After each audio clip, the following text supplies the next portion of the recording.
Itu fardu wudu. Kemudian kita juga mengulas sekilas tentang sunnah-sunnah wudu. Dan itu pembahasan tambahan yang tidak ada di kitab Safinatul Najah. Sebelumnya ada pertanyaan terkait apa perbedaan antara sunnah dengan fardu ya. Insya Allah ini perkara yang ma'ruf di kalangan teman-teman. Bahwa sunnah ini yang ketika ditinggalkan tidak mempengaruhi keabsahan wudu. Adapun fardu ataupun rukun ini yang harus dikerjakan. Yang tidak sah sebuah wudu kecuali dengan mendatangkannya.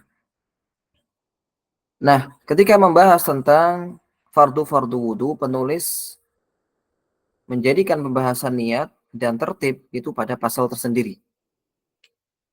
Penulis menyampaikan faslun an-niyyatu qasdu syai'i muqtarinan bi fi'lih wa mahalluha al-qalb wa talaffudhu biha sunnah wa waqtuha 'inda ghasli awwali juz'in min al-wajh wa at-tartibu alla yuqaddimu udwun 'ala udwin alla yuqaddamu udwun 'ala udwin. Baik. Di pasal ini penulis Syekh Salim bin Sumair Al-Hadrami menjelaskan tentang dua kefarduan wudu. Fardu yang pertama dan fardu yang terakhir. Yakni niat dan tertib. Pertama, pembahasan niat. Penulis hanya menyampaikan 4 pembahasan saja. 4 pembahasan. Di sana, kalau kita melihat di beberapa kitab syarah, akan kita jumpai ada 7 pembahasan niat. Ada 7 pembahasan niat. Haqiqatun hukmun mahallun wa zaman kaifiyatun syartun wa maqsudun hasan. Ada 7 pembahasan. Namun di sini penulis hanya menjelaskan tentang pertama, makna dari niat. Apa makna dari niat? Niat, kata penulis rahimahullah, qasdu syai' muqtarinun fi'li. Niat itu adalah qasdu syai', memaksudkan untuk melakukan sesuatu muqtarinan bi fi'li yang berbarengan dengan perbuatannya. Sehingga kalau keinginan tersebut, maksud tersebut datang sebelum melakukan perbuatan, maka disebut dengan azm. Al-azm. Ya, belum disebut dengan niat. Jadi niat itu baru dianggap dan baru disebut niat kalau dihadirkan saat berbarengan dengan perbuatan tersebut. Ketika seorang mengatakan aku akan menghafal juz amma, misalkan. Niatnya sekarang atau maksud yang dia inginkan atau keinginannya datangnya sekarang. Tapi baru dikerjakan besok. Ya, maka ini disebut azam. Tapi kalau dia meniatkan dan langsung dilakukan seketika itu juga, maka itu yang disebut dengan niat. Baik, dalilnya apa? Para ulama Syafi'i mengatakan dalil bahwa niat itu harus berbarengan dengan perbuatannya adalah sabda Nabi SAW, innamal a'malu binniyah. Ini hadis yang masyhur yang setiap dari kita insya Allah hafal. Innamal a'malu binniyah. Nah, ba' di situ binniyah, ba' di situ adalah ba' lil musahabah. Yang kami jumpai dari beberapa guru-guru kami menyampaikan bahwa ba' di situ adalah ba' lil musahabah. Musahabah itu artinya apa? Musahabah itu berarti harus beriringan. Beriringan. Artinya niat itu beriringan dengan perbuatannya. Beriringan. Sehingga nanti konsekuensinya itu adalah pada poin keempat. Nah, ini tipe ya. Ini harusnya tempatnya. Ini melafalkan. Ini waktu. Nah, konsekuensinya nanti, konsekuensi dari permasalahan pertama adalah waktu niat. Waktu niat itu berarti saat pertama kali melakukan perbuatan wudhu. Kita langsung loncat ya ke permasalahan keempat karena saling bersambung. Wa waqtuha 'inda ghasli awwali juz'in minal wajhi. Waktunya, waktu niat itu dihadirkan saat pertama kali membasuh bagian dari wajah. Mengapa? Karena perbuatan wudhu yang pertama kali dilakukan seseorang yang sifatnya fardu ya, yang sifatnya fardu bukan yang sifatnya sunnah. Kalau yang sifatnya sunnah ini ya diawali dengan membasuh telapak tangan dan berkumur. Tapi yang dimaksud di sini adalah perbuatan wudhu yang sifatnya fardu, yakni membasuh wajah. Jadi niat yang dianggap dan itu menjadi rukun dari wudhu adalah niat ketika membasuh wajah. Baik, andaikan seseorang meniatkan sebelumnya, bagaimana? Andaikan seseorang meniatkan sebelumnya, misalkan ketika berkumur baru berniat, maka bagaimana hukumnya? Para ulama Syafi'iyah menjelaskan kalau niat itu datang atau dihadirkan ketika berkumur, maka niatnya dianggap sah. Niatnya dianggap sah. Tetapi berkumur dan istinsyaknya itu tidak dianggap. Tidak dianggap. Karena ketika seseorang itu berkumur, itu kan otomatis ada bagian wajah yang terkena air. Nah, berarti ketika dia menghadirkan niat ketika berkumur, maka ketika berkumur itu sudah dianggap membasuh wajah. Taib, ini sekali lagi pendapat Syafi'iyah, adapun pendapat mayoritas ulama, mayoritas atau jumhur, itu juga pendapat Imam Ahmad, murid Imam Syafi'i, yang sempat bermulazamah dengan beliau, bahwa niat itu boleh dihadirkan sebelum berwudu. Sebelum berwudu, ya, ketika seorang masuk di ruang wudu misalkan, ketika sebelum menghidupkan keran, sudah ada niatan ini untuk wudu, ini untuk mengangkat hadas kecil, maka itu sudah cukup menurut pendapat mayoritas ulama. Adapun menurut Syafi'iyah, itu wajib berbarengan dengan awal perbuatan wudu, yakni membasuh wajah. Dalilnya apa? Dalilnya seperti yang kita sampaikan tadi, innamal a'malu binniyah, bahwa niat itu harus berbarengan dengan amal atau perbuatannya. Kecuali di beberapa permasalahan, seperti puasa, seseorang tidak boleh berniat ketika terbit fajar. Niatnya harus sebelum itu. Begitu pula dengan zakat, niatnya boleh datang sebelumnya. Baik, ini dua permasalahan saling terkait ya, makna dan waktunya. Itu juga kaidah pokok dalam masalah niat. Niat itu dilakukan ketika awal melakukan sebuah amalan atau perbuatan. Kecuali di beberapa permasalahan, salah satunya adalah puasa dan zakat. Kemudian permasalahan berikutnya yang disebutkan oleh penulis adalah mahal. Mahal atau tempat niat. Tempat niat itu di mana? Tempat niat adalah di dalam hati, dan ini tidak ada perbedaan pendapat di kalangan para fuqaha. Tidak ada perbedaan pendapat bahwa niat yang dianggap atau niat yang mu'tabar itu adalah niat yang ada dalam hati. Lalu apa hukum melafalkan niat? At-talaffuz bin niyah. Hukumnya sebagaimana disampaikan oleh penulis adalah mustahab atau sunnah. Nah, sunnah di sini adalah sunnah menurut fuqaha. Sunnah menurut fuqaha. Nah, sunnah menurut fuqaha ini itu dalilnya diambil dari berbagai macam sumber, bukan hanya dari nas-nas hadis. Walaupun kebanyakan itu diambil dari hadis, tapi para fuqaha ketika menghukumi sebuah perbuatan itu sunnah, ini mustahab, maka ada kalanya itu berdalil dengan kias. Bahkan ada kalanya berdalil dengan uruf ataupun maslahat yang ada di maqasid syariah, atau berdalil dengan kemaslahatan dan dalil-dalil lainnya. Jadi kita bedakan antara sunnah menurut para ahli hadis dan sunnah menurut para fuqaha. Sunnah para fuqaha ini itu ada kalanya dalilnya dari ijtihad. Seperti halnya masalah talafut bin niyah atau melafalkan niat. Melafalkan niat ini, sebagaimana saya nukil di sini, tidak ada satupun dalil atau tidak ada satupun riwayat yang mana dinukil Nabi alaihissalatu wassalam dan para sahabat itu melafalkan niat sebelum sholat atau sebelum wudu, tidak dinukil sama sekali. Di situ bahkan Anas bin Malik menyampaikan, "Shallaitu khalfa Rasulillah wa Abi Bakar wa Umar falam asma illa Allahu Akbar." Artinya Anas tidak mendengar kecuali Allahu Akbar saja. Dan ini secara zahir bahwa Nabi tidak melafalkan niat. Tidak melafalkan niat. Lalu apa dalil Syafi'iyah? Dan itu juga merupakan pendapat sebagian ulama Hanabilah. Nanti akan kita jelaskan perbedaan pendapat masalah ini. Namun ulama Syafi'iyah dalam hal ini, sekali itu berdalil dengan qiyas. Qiyasnya apa? Qiyas pada ibadah haji. Bahwa Nabi alaihissalam ketika melaksanakan ibadah haji itu melafalkan labbaika hajjatan, dan itu termasuknya. Maka dalam ibadah lainnya itu pun demikian. Ini dalil Syafi'iyah. Walaupun sebagian ulama ya memberikan catatan bahwa labbaika hajjatan itu bukan niat sebenarnya. Itu bukan niat.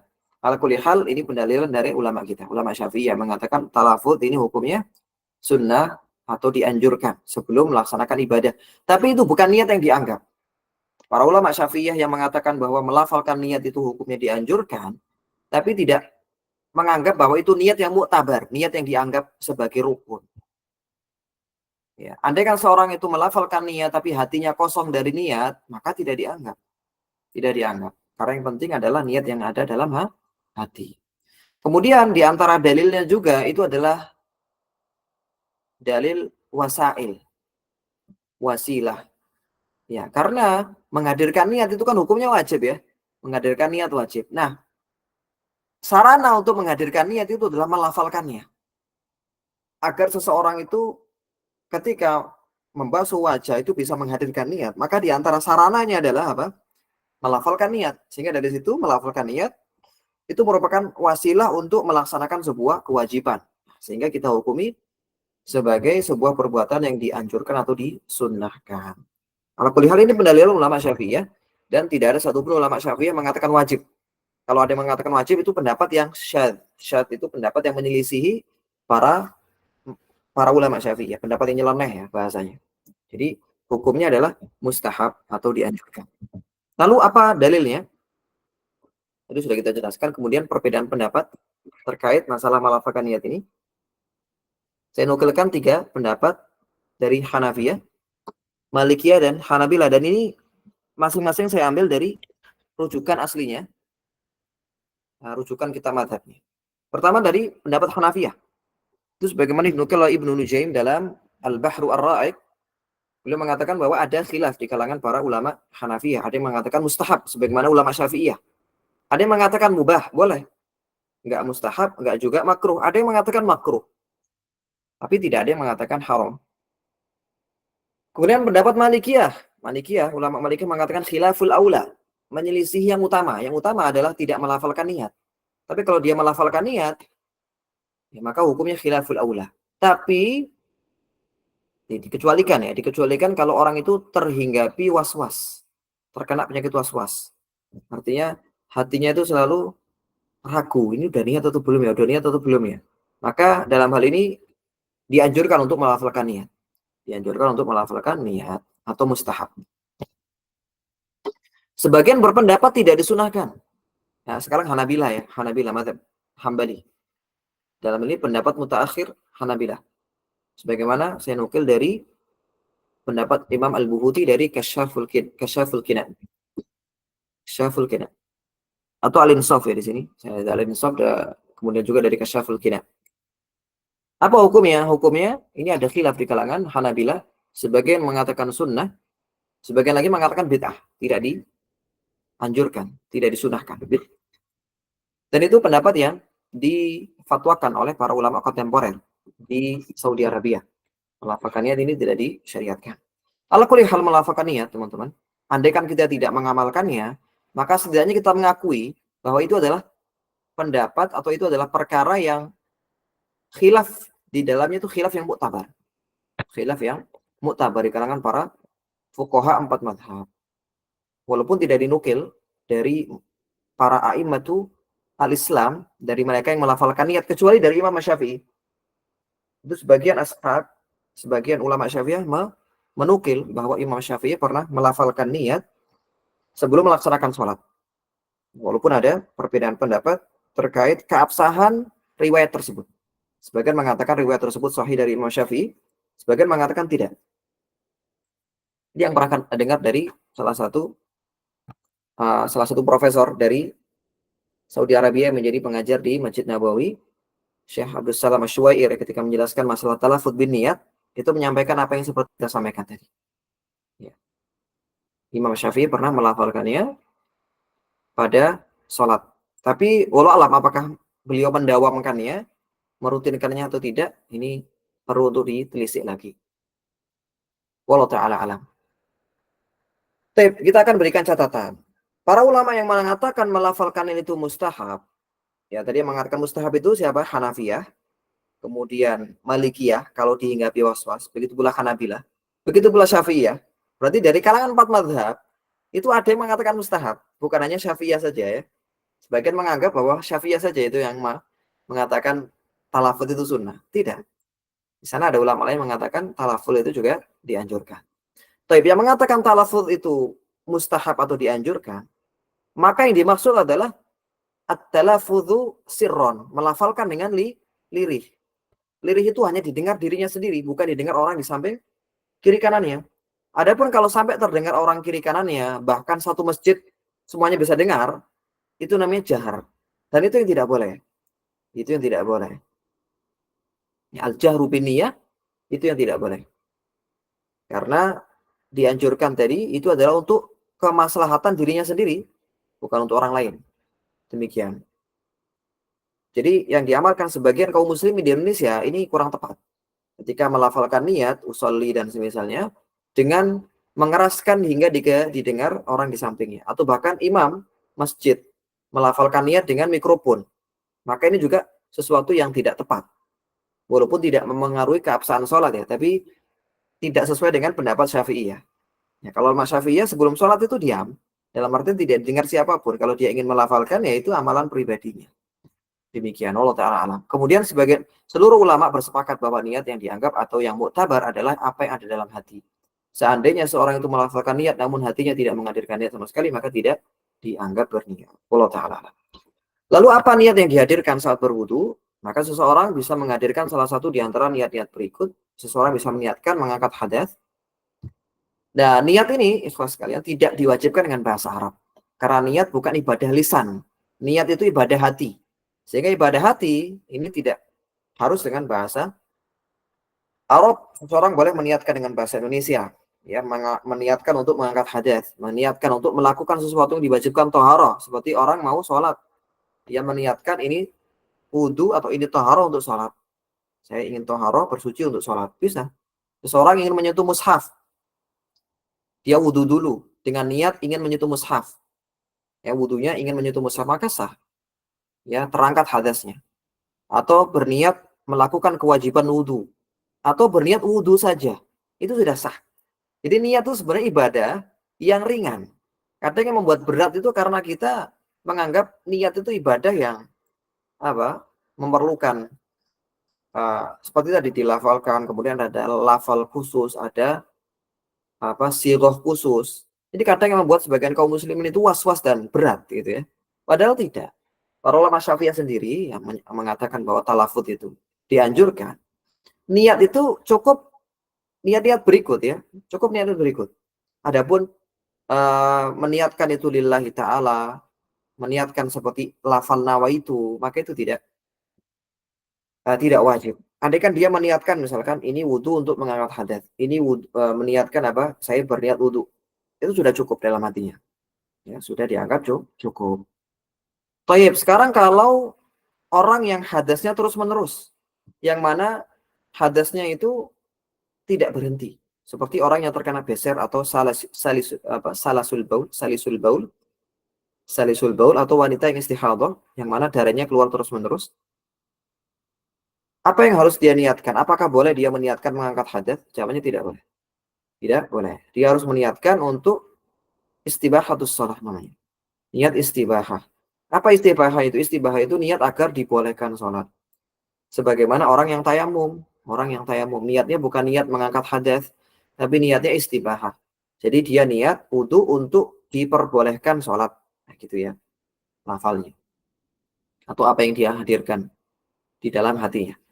Begitu pula kalau seseorang itu melakukan wudhu yang sifatnya sunnah, seperti memperbaharui wudhu, maka dia tidak boleh meniatkan untuk mengangkat hadas, karena itu bukan untuk mengangkat hadas. Niatnya lalu apa? Niatnya adalah untuk melakukan kesunahan wudhu, atau untuk memperbaharui wudhu. Niatnya itu. Atau cukup meniatkan wudhu itu boleh. Cukup meniatkan saya wudhu, itu sudah cukup. Tapi tidak boleh meniatkan untuk mengangkat hadas. Kecuali kalau memang dia lupa atau tidak tahu, maka tidak masalah. Kalau sengaja itu yang bermasalah. Dia menyengaja memperbarui wudhu tapi niatnya mengangkat hadas. Ya, ini yang tidak dianggap niatnya jadinya nanti. Yang dianggap adalah sesuai dengan apa yang dia kerjakan. Wallahu taala a'lam. Kemudian pembahasan tertib sekarang. Kita sudah selesai dari pembahasan niat ya. Bagi ikhwan sekalian yang ingin atau ada sanggahan atau pertanyaan, nanti langsung bisa diketik di kolom komentar ya, agar nanti bisa langsung kita jawab di tengah-tengah pembelajaran kalau misalkan ada yang perlu disampaikan. Adapun pertanyaan lisan mungkin kita akhirkan karena kita ingin membaca lebih banyak. Berikutnya pembahasan tertib. Tertib sebagaimana disampaikan oleh penulis adalah tidak mendahulukan satu anggota dengan yang lainnya. Dan tertib ini terbagi menjadi 3. Ada tertib yang sifatnya wajib, ada tertib sunnah, ada tertib yang sifatnya mustahak. Mustahak itu untuk mendapatkan pahala. Pahala dari amalan tersebut. Baik, sekarang tertib yang sifatnya wajib itu adalah tertib yang disebutkan penulis, yakni antara fardu-fardu wudu yang sudah berlalu. Artinya dia harus mengurutkan perbuatan wudu dari membasuh wajah, membasuh tangan, mengusap kepala, sebagian kepala, kemudian membasuh tangan. Itu harus urut, tidak boleh dia dahulukan yang belakang kemudian baru yang depan. Ini tidak boleh. Nanti hukumnya atau tidak sah wudunya. Taib, anehkan seseorang mendahulukan, misalkan dia mendahulukan kepala, dia ngusap kepala dulu, baru wajah, baru tangan. Maka ngusap kepalanya tadi nggak dianggap. Bukan berarti wudunya nggak sah ya. Kalau dia ingatnya itu ketika dalam wudu, masih dalam wudu ya, dia misalkan dia membasuh rambut dulu, rambut, kemudian muka, kemudian tangan, kemudian dia langsung kaki. Taib, dia ngulang dari awal atau bagaimana? Ada orang yang wudu, ngusap kepala dulu, baru wajah, baru tangan, langsung kaki. Taib, wudunya diulang dari awal atau cukup langsung kepala? Gimana? Coba diketik, teman-teman. Wudunya langsung kepala. Ini ketika dia ingat setelah selesai wudu ya, misalkan, atau diberitahu.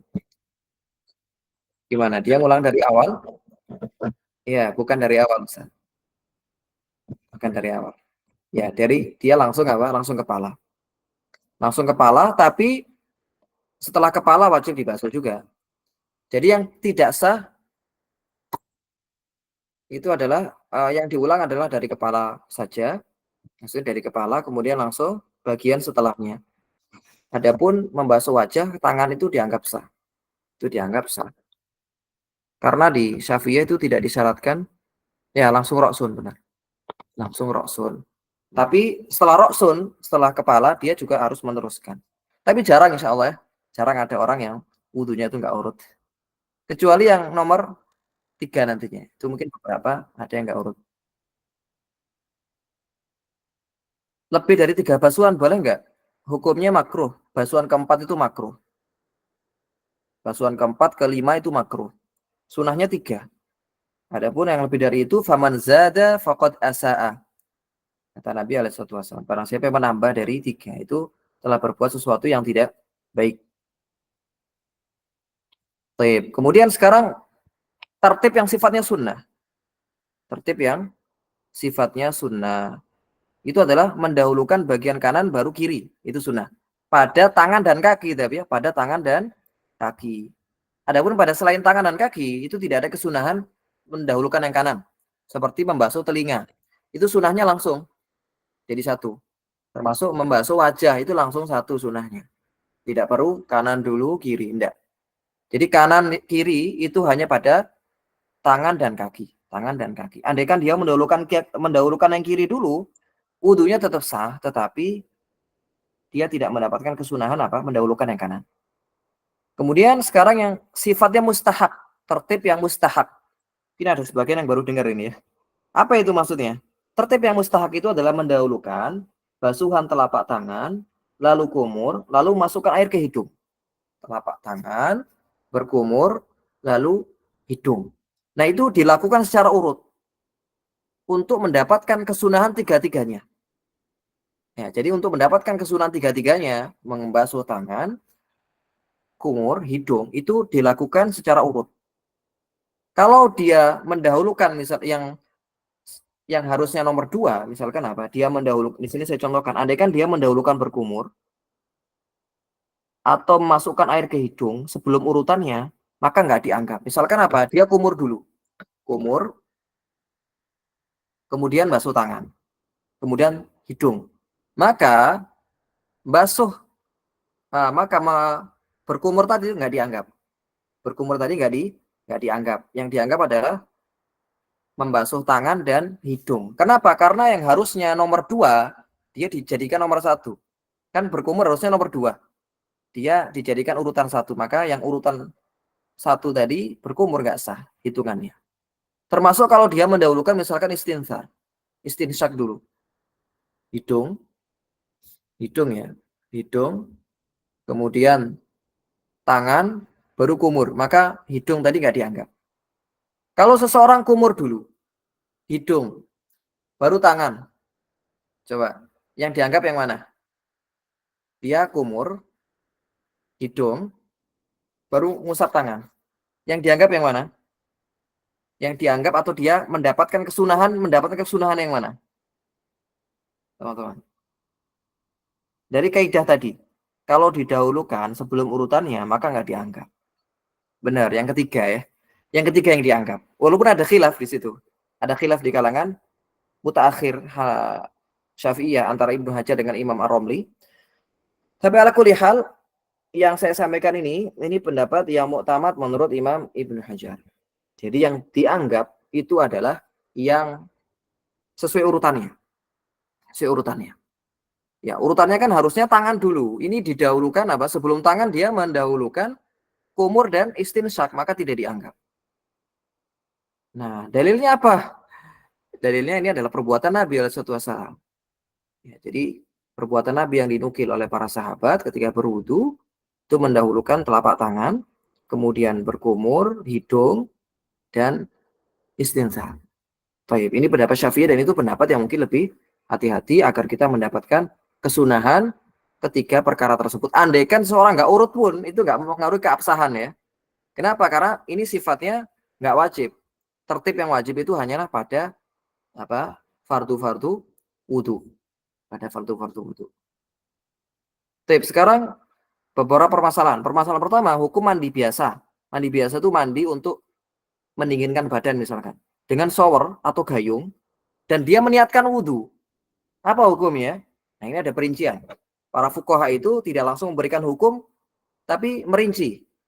Ya, rinciannya bagaimana? Apabila ia membasuh bagian-bagian wudhu secara runut, artinya ketika mandi, dia basuh wajah dulu, tangan, kemudian basuh rambutnya diguyur, kemudian kaki diguyur. Walaupun mungkin di sela-sela dengan pakai sabun, itu enggak masalah, sudah dianggap sah wudhunya. Dengan catatan niat itu dihadirkan ketika mengguyurkan air ke kepala, ke wajah. Wajah dihadirkan niatnya untuk wudhu. Kemudian dia pakai sabun wudhu. Nggak masalah, selesai. Kemudian dia tangan kanan, tangan kiri, badan, kemudian baru atas, baru bawahnya. Nah, maka sah, sudah dianggap wudhu. Karena inti dari wudhu adalah terbasuhnya anggota wudhu. Inti dari wudhu itu. Ya, inti dari wudhu itu demikian. Dengan catatan dia nggak megang kemaluannya. Karena nanti bisa batal wudhunya tentunya. Tapi kemudian hukum wudhu dengan menceburkan diri ke kolam dan sejenisnya. Ini diantara permasalahan yang boleh kita katakan unik mungkin ya di Syafi'i ya. Dan itu merupakan pendapat yang para ulama Syafi'i itu menyendiri di sana. Atau disebut dengan mufrodat. Mufrodat atau Syafi'iyah. Apa itu? Andaikan ada orang menceburkan diri ke kolam, baik kolamnya sedikit atau banyak, dan niatnya wudhu. Apakah sah? Jawabannya sah. Jawabannya sah dan terhitung sebagai wudhu yang sah. Karena walaupun tidak ada tertib yang hakiki, tapi di sana ada tertib yang namanya tertib takdiri. Tertib takdiri. Nah itu pasti dijumpai di kitab-kitab yang menjelaskan tentang pembahasan ini ya. Baik, kita langsung masuk ke pembahasan berikutnya, pembahasan air. Qala al-mu'allif rahimahullah ta'ala, faslun al-ma'u qalilun wa kathir. Al-qalilu ma duna kullataini wal kathiru kullatani fa akthar. Kullatani fa akthar. Al-qalilu yatanajjasu bi wuqu'in najasati fi wa in lam yataghayyar wal kathiru la yatanajjasu illa idza taghayyara ta'muhu aw launuhu aw rihuhu. Nah, sekarang setelah menjelaskan tentang istinja, wudu, maka istinja dan wudu ini itu butuh alat, butuh wasilah. Ya, butuh alat. Alatnya apa? Atau apa sarananya? Sarana dalam berwudu ataupun istinja itu adalah air. Maka penulis menjelaskan hukum air. Air ini pembagiannya terbagi menjadi dua berdasarkan sedikit atau banyaknya.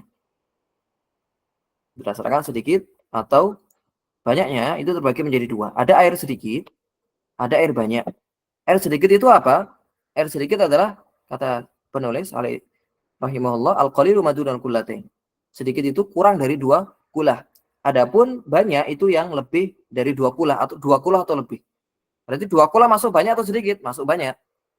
Masuk banyak. Jadi air banyak itu lebih banyak sama dengan 2 kulah. Gini ya kalau di matematika. Ada sama dengannya. Menunjukkan kalau 2 kulah itu masuknya banyak. Masuknya banyak. Baik, sekarang kita akan jelaskan terkait kulah. Sejarah kulah dan dari mana para ulama itu mengambil ukuran kulah ini dari mana. Baik, yang dimaksud dengan kulah di sini adalah kulah itu adalah kilal hajar. Kilal itu ya ini coba diperhatikan ya. Itu adalah wadah untuk menampung air yang ada di daerah yang disebut daerah Hajar. Daerah dekat Madinah. Ya, daerah dekat Madinah. Baik, sampai sekarang ada ya, sampai sekarang ada. Nah, seperti inilah kurang lebih bentuknya. Kurang lebih seperti ini. Nah, Nabi ketika menyampaikan idza balaghal ma'u qullataini lam yahmilul khabath. Nabi menyampaikan alaihi salatu wasalam, beliau bersabda, jika air itu mencapai 2 kula, maka tidak berpengaruh ketika terkena najis. Lam yahmilul khabath. Nah, para sahabat ketika itu tidak bertanya kullah itu berapa ukurannya. Begitu pula Nabi tidak menjelaskan. Nabi alaihi salatu wasalam tidak menjelaskan berapa ukuran 2 kullah karena ukuran itu sudah ma'hud. Sudah dikenal di kalangan sahabat. Karena memang ada ukuran tersebut di zaman Nabi. Sama seperti sekarang, kalau ada salah satu asidah yang mengatakan berwudu itu, atau misalkan dia mengatakan saya punya 5 galon air. 5 galon air. Itu kan sudah diketahui bahwa 1 galon itu ukurannya 19 liter ya kan? Sudah tahu orang-orang bahwa ma'rufnya kecuali punya Cleo mungkin ya, dia nggak besar. Atau punya le mineral. Tapi secara umum galon itu 19 liter ya kan? Maka andai kan kita nggak bertanya pun nggak paham. Oh berarti kalau 5 galon, 5 kali 19 berarti 8, atau 9,5. 950 liter ya kan? Oleh karena itu di zaman Nabi SAW para sahabat tidak bertanya terkait hal itu. Nah, datang kemudian Ibnu Juraij, ini gurunya Imam Asy-Syafi'i, Ibnu Juraij. Beliau mengatakan ra'aitu kilala hajar wal qullah tasa'u kirbataini au kirbataini wa syai'a. Beliau menyampaikan bahwa aku melihat kilal hajar, ukuran kilal di negeri Hajar atau di kota Hajar, dan 1 kullah itu bisa memuat 2 kirbah atau 2 kirbah dan sekian gitu ya. Sekian nggak disebutkan berapa. Sehingga Imam Syafi'i ketika menjelaskan masalah ini wal ihtiyatu, dan yang lebih hati-hati kita anggap 1 kullah itu 2,5 kirbah. Ya, 1 kullah kita anggap apa? 2,5 kirbah. Kalau 1 kirbah itu ada 100 ritel, ritel Baghdadi, itu ukuran juga yang ada di zaman Imam Syafi'i di Baghdad ya. Maka 5 kirbah, kan kalau 2 kullah berarti berapa kirbah? 2 kirbah, 2 kullah, itu berarti berapa? 5. 5 kirbah. Kirbah itu juga ukuran ya. Juga ukuran. Nah, berarti 5 kirbah ini itu sama dengan 500 ritel Baghdadi. Karena tadi Imam Syafi'i membulatkan. Syai'an tadi, syai'an itu dijadikan setengah, dijadikan 0,5. Jadi sekalian aja 2,5 kirbah. Baik. Sekarang kalau dikonversi ke ukuran kontemporer bagaimana? Nah, kalau volume itu berarti 216 liter. Kalau air sudah mencapai 216 liter, itu perkiraan kurang 1-2 liter nggak masalah. Jadi sudah kita jelaskan bahwa ukuran-ukuran yang ada dalam pembahasan Thaharah itu rata-rata sifatnya takdiri atau perkiraan. Jadi kurang 1 atau 2 liter nggak masalah. 215 liter itu sudah kita anggap 2 kullah. 214 juga sama. Tapi kalau 200 liter belum, kalau menurut konversi ini. Belum dianggap air yang banyak. Masih air sedikit tuh. Kemudian kalau pada balok, pada kubus, itu 60 cm kubik. 60 cm kubik artinya panjang, lebar, dan tingginya 60 cm kubik. Kalau ukuran para fuqaha itu sebenarnya ukuran para fuqaha ini zira' wa ruba', 1/4 hasta. 1/4 hasta. Kalau 1 hasta itu 48 cm. 1 hasta itu 48 cm ya. 1 hasta. 1 hasta 48 km. Kok kilometer? 1 hasta 48 cm. Berarti kalau 1/4 hasta itu berapa? 60 cm ya kan? 1 hasta itu ukuran lengan, ujung jari ke lengan. Lelaki normal, lelaki dewasa normal. Itu kalau dikonversi sekitar 48. Nah, ini 1 hasta ya. Berarti seperempatnya ditambah seperempatnya. Kalau 1 hasta ini 48, ditambah seperempatnya 12 ya, 60. Gitu ya. Kemudian kalau pada wadah yang seperti ini gentong ya, maka diameternya 50, kemudian tingginya 120. Itu baru dianggap air yang banyak. Sehingga kalau kita membuat bak kamar mandi di rumah-rumah kita, itu diusahakan ukurannya minimal 60 cm. Panjangnya, lebarnya, dan tingginya. Ya. Dan ini saya baru tahu alasan kakek saya dahulu ketika membuat kamar mandi di rumah. Itu besar sekali buatnya. Itu mungkin tujuannya untuk ini dulu. Ya, tujuannya untuk ini. Agar kalau kena najis, karena konsekuensinya itu kalau kena najis, ini akan dijelaskan penulis selanjutnya, kita akan jelaskan. Kalau air yang sedikit atau banyak tadi terkena najis, itu apa konsekuensinya? Konsekuensinya adalah kalau air sedikit, itu langsung jadi air najis. Walaupun sifat air nggak berubah. Walaupun sifat air nggak berubah. Artinya sekedar kena najis, sudah langsung jadi najis semuanya. Adapun air banyak, maka tidak ternajis sampai berubah salah satu sifatnya. Seperti berubah rasanya, berubah warnanya, atau berubah baunya. Itu air banyak. Nah, sekarang seluruh cairan selain air, itu dihukumi seperti air banyak atau air sedikit. Nah, terus saya menjelaskan di sini. Menulis Wafaqahullah menjelaskan seluruh air, seluruh cairan selain air. Contohnya apa? Seperti susu, seperti minyak. Hukumnya seperti air yang sedikit saat terkena najis. Artinya walaupun dia lebih dari 2 kula, lebih dari 216 liter, ketika kena najis, maka seluruhnya dihukumi najis. Seseorang punya susu, kejatuhan najis. Maka susunya itu seluruhnya nggak bisa diminum. Haram untuk diminum. Karena hukumnya najis. Baik. Lalu apakah ada najis-najis yang diberikan diberikan dispensasi? Jawabannya ada. Nanti akan kita jelaskan. Namun kita bahas dulu pendalilan ulama Syafi'iyah.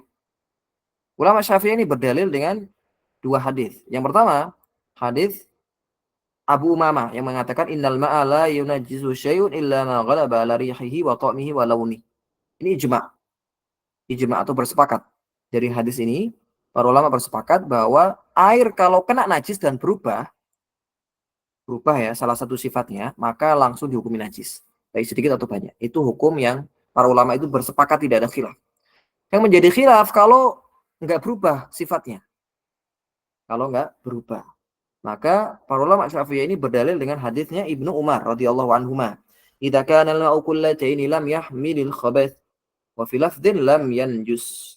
Jika air mencapai 2 kula, maka tidak bisa menahan najis.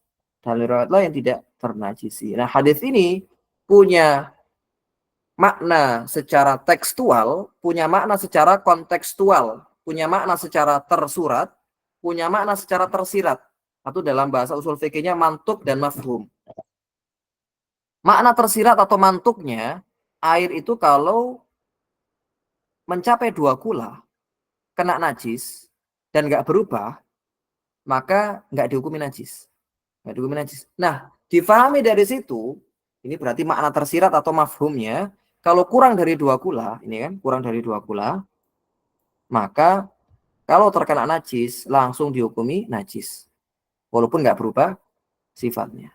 Nah, itu pendalilan ulama Syafi'iyah, dan itu juga pendalilan ulama mazhab Hambali, Imam Ahmad rahimahullah. Itu juga berdalil dengan di sini dan mengatakan sebagaimana yang dikatakan oleh ulama Syafi'iyah. Nah, apakah ada najis yang diberikan dispensasi atau najis yang dimaafkan? Jawabannya ada. Saya menjelaskan dua saja. Dan di sana sebenarnya banyak ya najis yang dimaafkan, tapi yang umumnya terjadi adalah pada poin 1 dan 2. Pertama adalah najis yang tidak bisa dijangkau pandangan normal. Percikan air kencing atau kencing dari binatang yang tidak bisa dihindari dan tidak bisa terjangkau pandangan normal, nggak bisa terlihat karena saking sedikitnya. Ini juga dimaafkan karena itu di luar kehendak atau di luar kemampuan seseorang, dan la yukallifullahu nafsan illa wus'aha. Seseorang tidak diberikan beban kecuali atas sesuai dengan kemampuannya. Dan seorang di sini tidak memiliki kemampuan untuk ya menangkap ataupun melihat percikan tersebut. Namun para ulama mensyaratkan kalau najis tersebut bukan karena perbuatannya, tapi dari orang lain ataupun binatang dan semisalnya. Kemudian berikutnya adalah bangkai binatang yang darahnya tidak mengalir. Bangkai binatang yang darahnya tidak mengalir, seperti lalat dan semut. Seluruh bangkai itu hukumnya najis. Seluruh bangkai dalam mazhab Syafi'i itu hukumnya najis. Berdasarkan keumuman keumuman ayat, hurrimat alaikumul maitah. Hurrimat alaikumul maitah. Dan diharamkan atas kalian maitah atau bangkai. Dari dalil ini, keharaman memakan bangkai itu juga terkait dengan najisnya bangkai. Sehingga dihukumi seluruh bangkai itu dihukumi najis. Tapi ada beberapa bangkai itu yang dimaafkan dan diberikan toleransi kalau jatuh di air yang sedikit. Ya ini apa? Bangkai binatang yang darahnya nggak mengalir seperti lalat, semut, apalagi teman-teman? Nyamuk. Ada lagi? Tawon ya, cicak.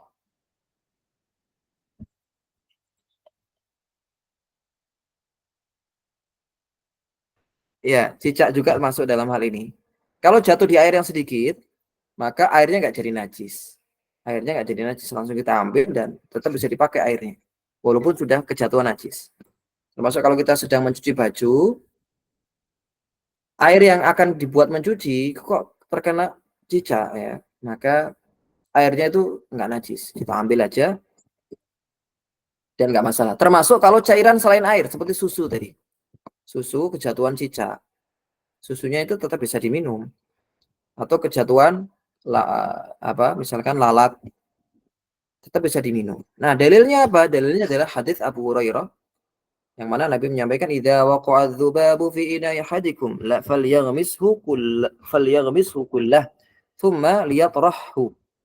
Dalilnya adalah perkataan Nabi SAW, jika ada lalat yang hinggap di tempat minum salah seorang dari kalian, hinggap di minuman seseorang, maka hendaklah dicelupkan gitu ya, dicelupkan ke dalam minuman tersebut, kemudian membuangnya, kemudian disuruh untuk tsumma liyatrahu, dibuang. Maksudnya dibuang itu bukan airnya ya, yang dibuang adalah lalatnya. Perintah Nabi, ya ini sekarang pendalilannya. Pendalilannya, perintah Nabi SAW untuk mencelupkan lalat ke dalam wadah menunjukkan bahwa bangkai lalat termasuk najis yang dimaafkan saat jatuh ke air. Kenapa? Karena lalat itu kalau dicelupkan itu akan mati. Ya, kalau dicelupkan itu akan mati. Sehingga perintah Nabi untuk mencelupkan itu menunjukkan bahwa najisnya lalat atau bangkai lalat tadi dimaafkan. Andaikan tidak dimaafkan, tentunya Nabi tidak mungkin untuk menyuruh untuk dicelupkan. Walaupun di sana ada alasan lain ya, kenapa Nabi menyuruh untuk mencelupkan, karena di tubuh lalat atau di sayap lalat itu fi ihda janahaihi itu dan pada ihda janahi ukhra itu ada syifa, ada syifa, ada racun, ada juga obat pada sayapnya nyamuk ya. Tapi itu pendalilan ulama Syafi'i ya. Kenapa lalat tadi dimaafkan ya, termasuk najis ini dimaafkan. Nah, sekarang selain lalat itu dari mana ngambilnya? Dalilnya dari kias. Jadi selain lalat itu dikiaskan dengan lalat. Sebagaimana lalat itu tidak punya darah yang mengalir, maksudnya ketika dipotong ya, ketika antum potong itu nggak ada darah yang ngalir. Itu disebut apa? Walaupun punya darah, setiap hewan pasti punya darah. Cuma darahnya nggak ngalir, ketika dipotong darahnya nggak ngalir. Maka dikiaskan ke binatang lainnya, yang mana ketika dipotong, bagian tubuhnya itu nggak ngalir darahnya. Seperti tadi, lalat, cicak, semut. Nah, kalau kodok bagaimana? Taib kodok, kalau cara ngetesnya ya, itu para ulama itu sampai mengatakan cara ngetesnya adalah dipotel. Bahasanya dipotel ya. Dipotong. Atau dikira-kira. Ini kalau dipotong, itu cari di internet lah kalau sekarang ya. Kalau dipotong, keluar darahnya enggak? Kalau keluar darahnya, maksudnya ngalir darahnya, itu berarti bukan masuk kias ini, nggak masuk dalam kias ini.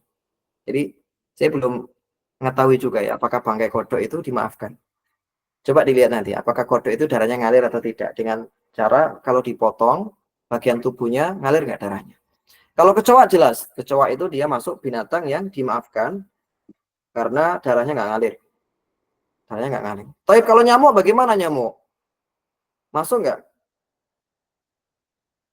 Kadang ada nyamuk itu kalau kita pites, dia keluar darah, ngalir darahnya.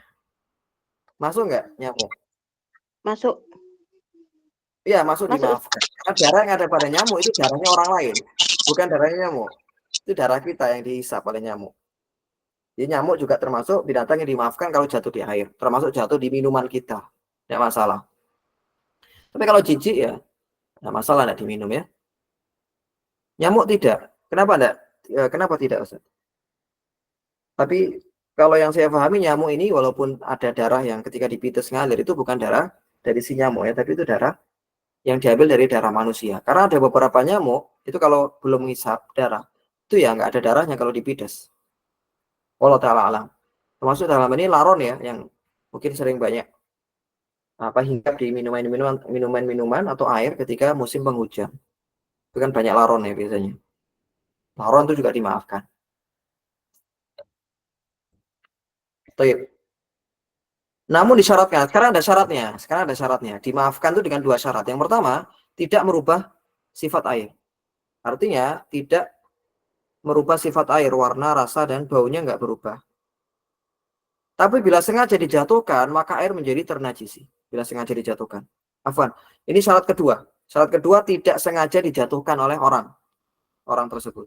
Jadi kalau dia sengaja dijatuhin ke situ, maka nggak dimaafkan lagi. Nah, dimaafkan. Jadi dimaafkan kalau jatuhnya sendiri. Jatuh sendiri, kemudian apa? Mengenai air, itu dimaafkan. Tapi kutu rambut itu sepertinya sama seperti semut dan lalat ya. Dia nggak ada darah yang mengalir di sana. Sepertinya. Coba dicek nanti. Itu perlu dicek juga ya.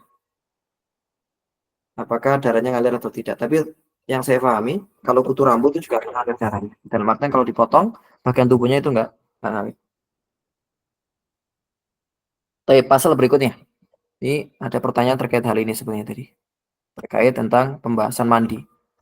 Qala al-ma'rif rahimahullah ta'ala mujibul ghusli sittah. Hal-hal yang mewajibkan mandi itu ada 6. Selain 6 ini nggak mewajibkan mandi. Selain 6 ini nggak mewajibkan mandi. Kita akan langsung pada perinciannya.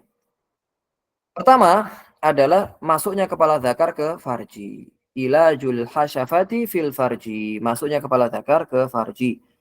Sebab pertama mandi ialah masuknya ke seluruh kepala zakarnya. Harus masuk seluruhnya. Kalau hanya masuk sebagiannya, maka nggak mewajibkan mandi. Mewajibkan mandi.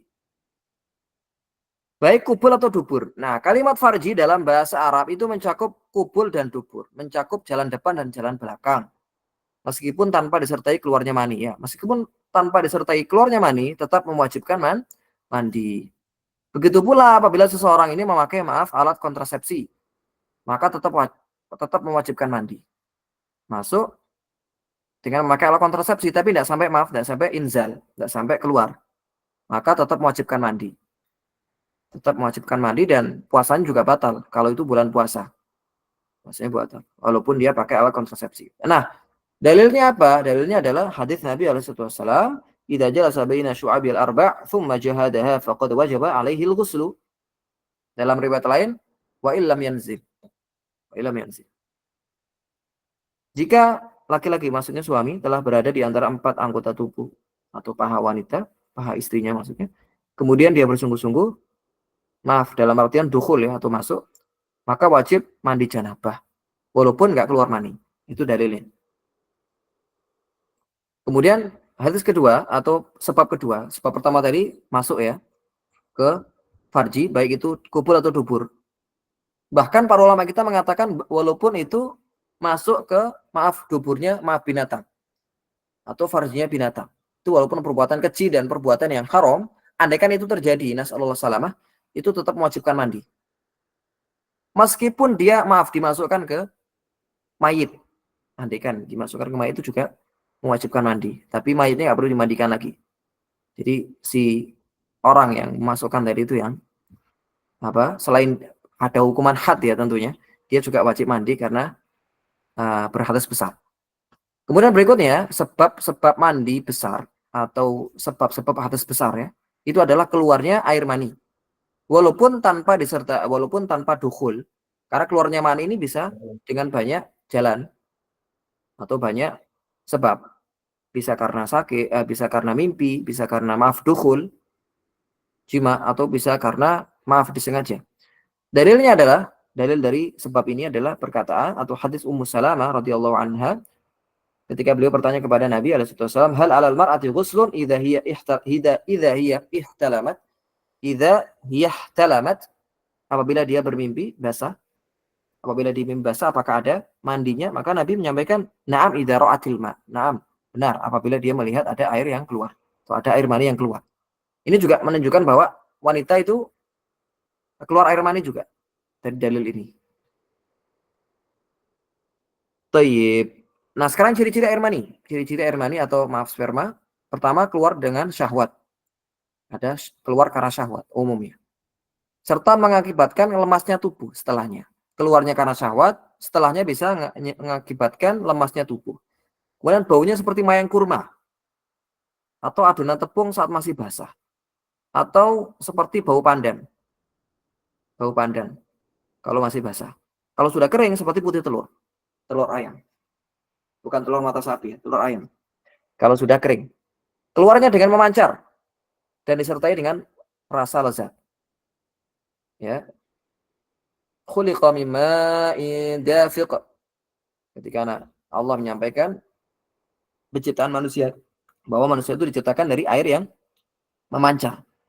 Manusia air mani, ma'in dafiq. Kemudian apabila terdapat salah satu di antara sifat di atas, maka dihukumi mani. Nah, tidak harus ada tiga-tiganya. Andaikan ada salah satu sifat saja, itu sudah dihukumi air mani. Walaupun tidak ada seluruhnya. Tidak ada tiga-tiganya, tidak masalah. Taib. Kalau masuk setengah saja, tidak wajib mandi ya. Atau ukurannya semuanya tenggelam sampai pangkal. Taib.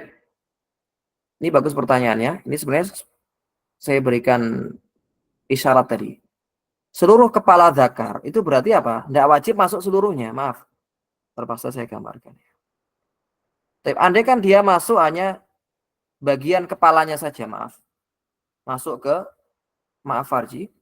Maka sudah mewajibkan mandi walaupun tidak sampai pangkal. Walaupun tidak sampai pangkal. Karena patokannya adalah masuknya, maaf, hasyafah. Bukan jami'udz zakar, bukan seluruh zakar. Tapi hasyafah saja. Hasyafah. Itu yang wajibkan mandi. Apalagi kalau udah setengahnya, itu sudah dipastikan sudah masuk, maaf, ininya, kepala zakarnya. Atau hasyafahnya. Nah, ini saya jelaskan juga perbedaan antara mani, madhi, dan wadi. Nah, nanti bisa dibaca sendiri, insya Allah mudah ini ya. Intinya kalau dari segi najis atau tidaknya, madhi itu najis, wadi juga najis. Madhi menyebabkan hadas kecil, begitu pula wadi. Adapun mani menyebabkan hadas besar. Nah, dari segi ciri-ciri juga agak berbeda. Walaupun kalau wadi mungkin agak mirip dengan mani ya. Dia kental, keruh, tidak berbau. Tapi kalau wadi tidak berbau. Begitu pula dengan madhi tidak berbau. Mani dengan madhi dia sama-sama karena syahwat. Cuma kalau madhi itu awal-awal syahwat. Maaf, terangsang bahasanya. Tapi kalau mani itu biasa di puncak syahwat itu keluar. Tapi kalau wadi dia tidak terikat dengan syahwat, tapi lebih kepada penyakit biasanya atau karena kecapean itu akan keluar cairan kental, keruh dan tidak berbau dari jalan depan. Tapi apabila seseorang ragu yang keluar mani atau madhi, maka dia bisa memilih salah satunya. Kalau dia milih madhi, berarti dia cukup wudhu dan membasuh kemaluan dan celananya. Tapi kalau dia memilih mani, maka dia tidak perlu membasuh celananya karena mani itu suci, ya. Kemudian dia wajib mandi besar itu. Kalau ragu-ragu ya ragu-ragu itu nggak ada alamat berarti 50-50 ini mani atau madhi ya. Tapi kalau ada alamat, ada tanda-tanda, misalkan dia mimpi basah, kemudian dia cium baunya seperti bau mani, maka dia wajib menjadikan itu mani kalau itu memang ada tanda-tandanya. Tapi kalau nggak ada tanda-tandanya dan dia ragu, maka dia bisa milih salah satunya. Taib, kemudian yang ketiga dan keempat ini khusus pada wanita, yakni haid dan nifas. Maksudnya adalah, atau kita jelaskan dulu, haid itu adalah darah yang keluar dari pangkal rahim, endometrium secara normal, bukan karena penyakit. Anda akan dijelaskan lebih jauh di fikih haid di bab terakhir insya Allah. Sedangkan nifas adalah darah yang keluar setelah keluarnya janin dalam kandungan, baik yang keluar darah secara sempurna atau masih berupa senggumpal darah. Jadi keguguran itu sudah dikatakan nifas, darah yang keluar setelahnya. Ada orang keguguran, setelahnya keluar darah selama beberapa hari. Maka darah itu disebut nifas, dianggap nifas. Karena patokan nifas di sini keluar setelah lahiran secara sempurna atau yang keluar segumpal darah atau segumpal daging, yakni keguguran. Dengan catatan itu adalah cikal bakalnya janin. Itu bukan darah. Nah, itu bukan segumpal darah penyakit ya, tapi segumpal darah atau segumpal daging yang mana itu merupakan cikal bakal janin yang nggak jadi. Ya, kemudian keguguran. Darah yang keluar sebelum kelahiran atau saat proses pembukaan, ya masih proses pembukaan ya, pembukaan 1, pembukaan 2, pembukaan 3 dan sampai pembukaan 10. Itu kan biasanya ada darah yang keluar, walaupun satu dua tetes atau ada bercak-bercak darah. Maka ini belum dihukumi nifas, tapi masih dihukumi istihadah atau darah fasad. Konsekuensinya dia tetap wajib sholat, tetap wajib puasa, dan suaminya maaf boleh menggaulinya. Boleh menggaulinya. Tapi kalau dia nggak bisa sholat karena sangat sakit ya, sangat sakit sekali, nggak bisa sholat dan nggak bisa wudhu, maka dia boleh untuk mengkodoknya atau boleh mengakhirkannya, kemudian nanti mengkodok ketika sudah suci tentunya. Ketika sudah suci. Nah, haid dan nifas ini mewajibkan mandi bukan ketika keluarnya, beda kalau sama mani tadi ya ketika keluar. Tapi kalau haid dan nifas itu mewajibkan saat sudah terhenti dan hendak melaksanakan sholat. Kalau belum terhenti ya belum wajib, bahkan dia haram untuk mandi dan wudhu dengan niat bersuci, tidak boleh. Walaupun itu untuk sesuatu yang sunnah. Wanita haid misalkan ingin berwudhu untuk melaksanakan kesunahan sebelum tidur, itu kan sunnahnya wudhu. Maka dalam hal ini itu tidak boleh, tidak boleh. Karena wanita haid itu tidak boleh melaksanakan ibadah yang itu bersifat wajib ataupun yang sifatnya sunnah. Ibadah wudhu, ya tidak boleh. Berikutnya kelahiran. Nah, ini pertanyaan bagus nih dari Ustaz Abdul Majid terkait apakah beda darah wiladah dengan darah nifas. Beda. Darah nifas itu patokannya adalah seluruh janin sudah keluar. Kalau seluruh janin sudah keluar, itu baru dihukumi nifas. Kalau proses janin keluar, itu belum dihukumi nifas. Misalkan janin baru muncul kepalanya, keluar darah. Maka darah yang keluar itu belum dihukumi nifas. Itu masih darah fasad. Kemudian sampai perut misalkan, bayinya udah keluar perutnya, ya keluar darah, maka itu belum dihukumi darah nifas. Sampai keluar seluruhnya baru darah yang keluar dihukumi nifas. Ini pendapat ulama Syafi'iyah. Sehingga konsekuensinya tadi darah sebelum nifas itu masih dihukumi darah fasad, masih seseorang masih diwajibkan untuk sholat, puasa dan seterusnya. Walaupun kalau nggak kuat, boleh dia membatalkan puasanya. Karena masuk dalam kategori orang yang sakit, seperti orang yang sakit. Taib kelahiran itu juga mewajibkan mandi, tentunya bagi wanita. Meskipun tanpa disertai darah. Nggak tahu apakah ada orang yang apa melahirkan nggak disertai darah. Ada enggak? Kalaupun ada, itu tetap mewajibkan mandi. Karena lahir itu sendiri, kelahiran itu sendiri, itu sudah mewajibkan mandi, walaupun nggak disertai darah. Karena pada asalnya janin yang keluar itu adalah mani. Ya, jadi dianggap wanita itu seperti mengeluarkan air mani yang mewajibkan mandi. Keguguran juga mewajibkan mandi. Tadi sudah kita jelaskan. Keguguran juga mewajibkan mandi, sebagaimana telah dijelaskan sebelumnya. Adapun lahiran melalui jalan jasar, dia melalui perut, bukan jalan lahir, maka ada perbedaan pendapat di kalangan ulama Syafi'iyah. Namun pendapat yang paling kuat adalah mewajibkan mandi. Ya, mewajibkan mandi walaupun operasi melalui bukan jalan rahim, perut. Terakhir adalah kematian, itu juga mewajibkan mandi. Maksudnya adalah wajib secara kifayah, artinya bagi kaum muslimin seluruhnya. Andai kan ada satu orang yang melaksanakannya, maka sudah gugur bagi yang lainnya. Jatuhnya sunnah bagi yang lain. Itu fardu kifayah. Dalam hal ini memandikan mayit itu hukumnya juga wajib. Tapi wajibnya alal kifayah. Ya, artinya kalau ada satu orang yang melaksanakannya, maka sudah gugur. Dengan syarat, mayit yang dimandikan ini atau yang wajib dimandikan adalah muslim dan bukan yang mati syahid. Bukan orang yang mati syahid. Mati syahid itu apa sih? Mati syahid itu ciri-ciri syaratnya seperti ini. Syahid itu kan ada tiga. Syahid dunia, syahid akhirat, atau syahid dunia akhirat. Syahid yang dimaksud di sini adalah syahid dunia akhirat atau syahid dunia saja. Apa bedanya? Syahid dunia akhirat itu adalah syahid yang saya maksud. Orang yang mati dalam keadaan atau mati dalam keadaan berperang. Satu ya, berperang. Berperangnya itu melawan orang kafir.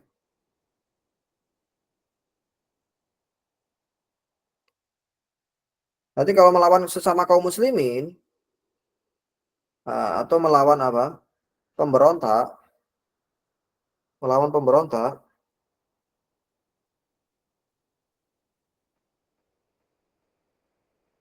kalau melawan pemberontak, maka tidak dihukumi sebagai mati syahid. Ya, karena dihukumi mati syahid ini kalau dihukumi mati syahid kalau misalkan dia melawan orang kafir. Kemudian matinya itu karena dibunuh orang kafir. Itu namanya syahid. Kalau matinya itu karena dibunuh temannya, dia perang nih. Ada temannya sesama kaum muslimin yang salah sasaran. Salah sasaran. Maka itu nggak dihukumi mati syahid. Hukumnya mati biasa. Salah sasaran gitu ya, ada aja ya. Dia mau apa nembak orang Yahudi misalkan. Malah kena temannya yang sama-sama ikut perang. Maka yang kena salah sasaran tadi, tapi yang salah sasaran adalah kaum muslimin sendiri, maka tidak dihukumi sebagai mati syahid. Dihukumi seperti mati biasa. Termasuk kalau dia berperang melawan orang kafir, matinya diranjang. Ya, bukan karena di medan perang, bukan di medan perang. Matinya diranjang. Karena sakit misalkan. Habis perang, kecapean, atau terkena sayatan pedang, dan sakit, meradang, wafat di ranjang. Maka yang seperti ini juga belum dihukumi mati syahid. Adapun syahid dunia, itu sama sebenarnya. Syahid dunia itu seperti ketentuan tiga ini syahid dunia. Coba bedanya kalau syahid dunia itu, dia perang di jalan Allah, tapi tujuannya untuk dipuji. Tujuannya untuk ria. Itu namanya syahid dunia saja.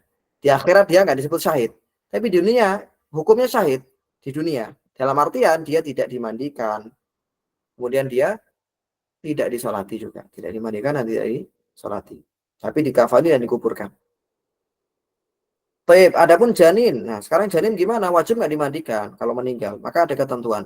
Itu ada perincian. Pertama, kalau sudah nampak tanda-tanda kehidupan, umur 7 bulan ke atas biasanya. Sudah nampak tanda-tanda kehidupan, ya, keluar. Seperti ada tangisan. Setelah itu mati, ya, lahir, nangis, atau gerak-gerak walaupun nggak nangis, tapi udah gerak-gerak tuh. Ada tanda-tanda kehidupan. Maka ini wajib dimandikan. Dihukumi seperti lelaki dewasa. Ya, wajib dimandikan, dikafani, dan seterusnya. Kemudian sekarang kalau tidak ada tanda-tanda kehidupan, nggak nangis, kemudian tidak bergerak, artinya sudah mati di kandungan berarti. Maka, tapi sudah nampak penciptaannya. Dalam artian sudah kelihatan mana tangannya, mana kakinya, mana wajahnya, matanya, hidungnya, sudah nampak penciptaannya. Maka ini juga sama wajib dimandikan. Adapun yang terakhir, yang belum nampak penciptaannya, masih nggak jelas nih kepalanya yang mana, atau mungkin belum sempurna tangannya, belum nampak penciptaannya. Biasanya umur 4 bulan ke bawah. Umur 2 bulan, 3 bulan keluar, itu biasanya belum sempurna penciptaannya. Yang seperti ini, sebentar. Yang seperti ini itu tidak wajib dimandikan, tapi boleh. Boleh untuk boleh dimandikan, nanti dibasuh dengan air begitu. Nah, sekarang selain 6 tadi, itu hukumnya sunnah. Ada beberapa mandi-mandi yang sifatnya sunnah. Itu saya jelaskan di sini 4 ya. 4. Kalau di Abi Suja itu banyak, lebih dari 10 mandi-mandi yang disunahkan. Pertama, mandi Jumat. Mandi di hari Jumat. Bagi orang yang datang. Bagi orang yang mau datang di sholat Jumat. Itu yang disunahkan.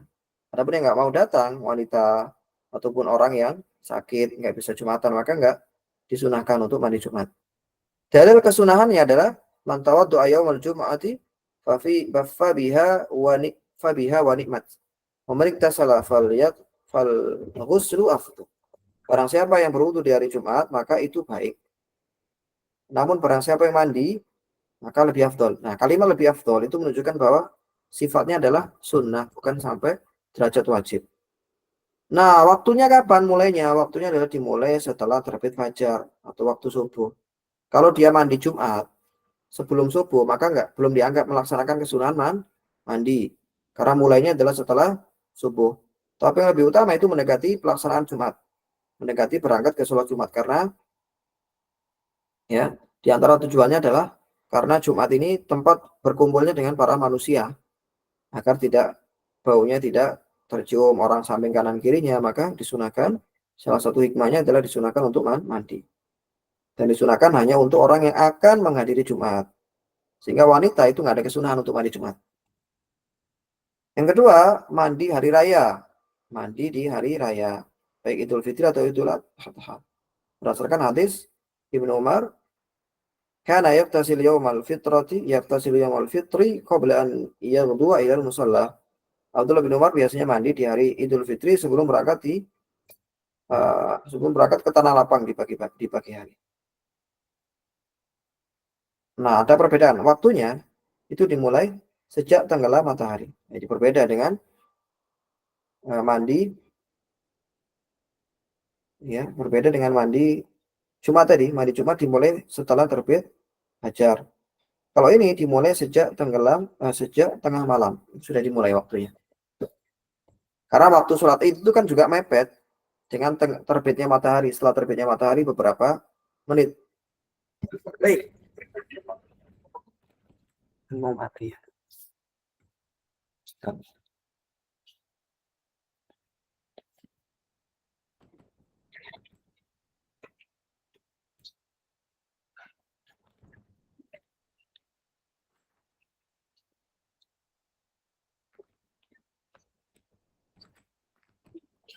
Ya, nah, ya kalau mati. Baik.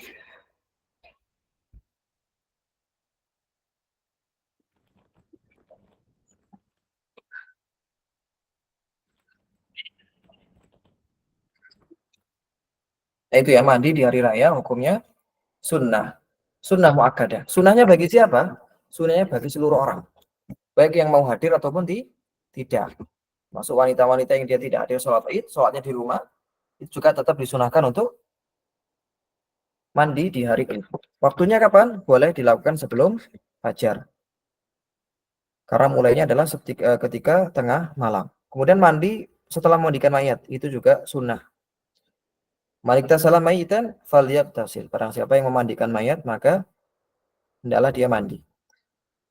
Ya, falyagtasil di situ walaupun sikonya siko amar, walaupun bentuknya perintah, tapi perintah ini hukumnya sunnah. Perintah ini hukumnya sunnah, tidak dihukumi sebagai sebuah kewajiban. Kemudian yang terakhir yang kita cantumkan di sini mandi untuk ihram. Anak Nabi alaihissalam tajarat lihlalihi waqtas. Nabi melepas pakaian ketika ihram lalu bertabiyah lalu mandi. Ini menunjukkan bahwa di antara kesunahan ihram itu adalah mandi dulu. Thayyib, furudul ghusli itsnan. Masuk ke pembahasan rukun-rukun mandi. Kalau tadi rukun-rukun wudu itu ada 6. Kalau sekarang rukun-rukun mandi itu hanya 2 saja. Lebih mudah dihafal. Yang pertama an-niyatu, yang pertama adalah niat, yang kedua adalah meratakan air, ta'mimul badani bil ma, meratakan air ke seluruh bagian tubuh atau badan.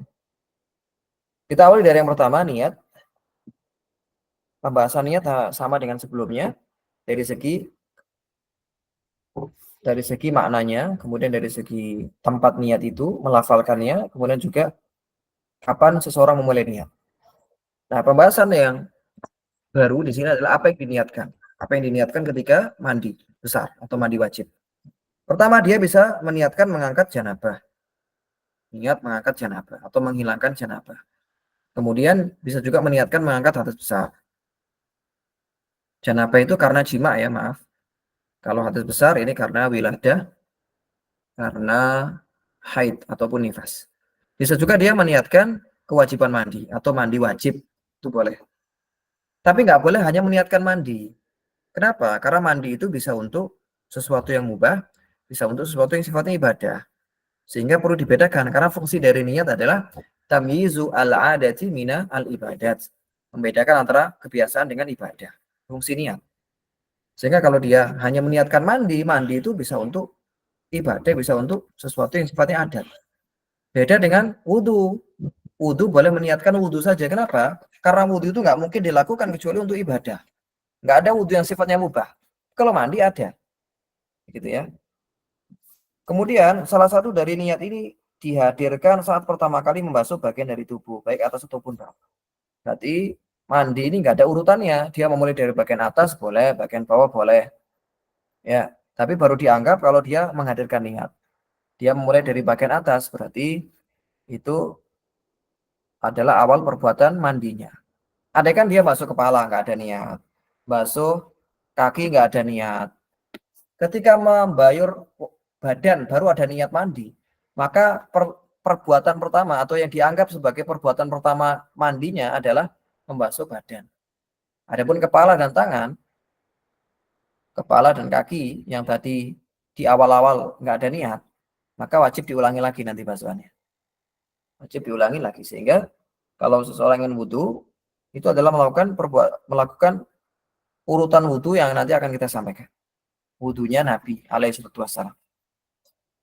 Nah, ada beberapa permasalahan. Permasalahan pertama, apabila seorang memiliki beberapa sebab mandi wajib, seperti wanita yang janabah dan suci dari haid. Jadi dia janabah, suci dari haid. Gambarannya gimana? Jadi dia sebelum haid itu junub. Misalkan malam hari junub, dia nggak mandi. Subuh-subuh ternyata udah ada darah. Berarti kan dia punya 2 sebab nih. Sebab janabah karena maaf jima dan keluarnya darah haid. Maka nanti ketika sudah suci, dia cukup mandi 1 kali aja. Ketika sudah suci, cukup mandi 1 kali dengan meniatkan salah satunya. Dia bisa meniatkan untuk mengangkat janabah atau mengangkat hadas besar. Boleh. Tidak perlu mandi 2 kali. Dia juga nggak boleh juga wudhu di tengah-tengah haid. Dengan dalil ini untuk menghilangkan janabah. Nggak bisa. Ya, jadi diakhirkan sampai suci dari haid. Mandi janabahnya dan jadikan satu niatnya. Sebagaimana kalau kita hadas kecil, itu kan digabung satu wudhu kan ya. Kita habis nyentuh kemaluan, habis buang air besar, menyentuh wanita. Ada 3 sebab wudhu di situ atau 3 sebab hadas kecil. Maka ketika wudhu ya 1 kali aja dan niatnya juga satu. Niat wudhu ataupun niat yang sudah kita sebutkan sebelumnya. Nah, termasuk itu yang disampaikan oleh salah satu akhwat. Ketika setelah melahirkan langsung haid. Hah? Setelah melahirkan langsung haid. Mungkin enggak? Setelah melahirkan langsung haid. Apakah sunnah wudhu boleh disisipkan di antara fardu wudhu? Ketika, oh nifas, ya benar nifas ya. Nifas, nifas. Saya baru nggak. Kalau haid tidak mungkin ya. Apakah sunnah wudhu boleh disisipkan di antara fardu wudhu? Taib, mandi wiladah. Ketika setelah melahirkan langsung haid, langsung nifas. Apakah ini tidak haram?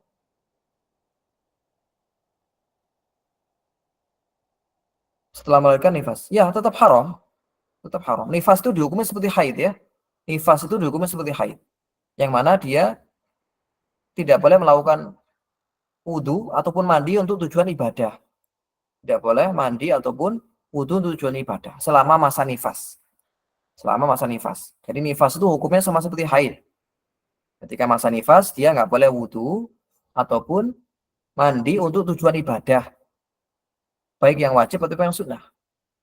Karena masih ada hadas di tubuhnya. Dan di antara syarat sah wudhu dan syarat sah mandi, itu adalah adamul munafi. Atau at-taharatu anil haidi wan nifas. Nanti ada keterangan di pembahasan berikutnya. Di antara syarat sah wudhu, itu adalah dia suci dari haid dan nifas. Sehingga kalau masih ada haid dan nifas, wudhunya nggak sah. Termasuk mandinya. Kalau dia mandi tujuannya ibadah. Atau mandi tujuannya sunnah. Seperti apa? Hari Raya Id. Hari Raya Id. Maka mandinya juga tidak dianggap sah. Wallahu ta'ala alam. Kapan mandi wiladah? Mandinya selesai nifas. Ya, mandinya selesai nifas.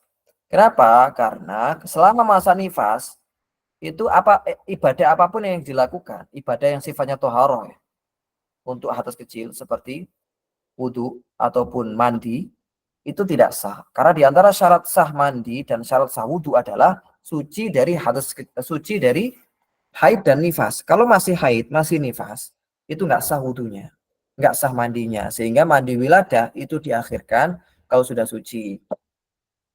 Apakah ada pendapat lain? Ya perlu dicari. Tapi kalau pendapat Syafi'iyah itu diakhirkan. Toh juga boleh digabung nantinya. Ya, boleh digabung. Mandi wiladah plus nifas itu memang digabung, boy. Bisa. Cukup satu kali aja. Walaupun dia nggak menggabungkan niat, misalkan dia mandi wiladah plus nifas. Niatnya cuma mandi nifas saja. Otomatis mandi karena wiladah itu juga sudah dianggap. Sebagaimana orang yang buang air kecil, kemudian menyentuh kemaluan. Kan ada dua sebab tuh.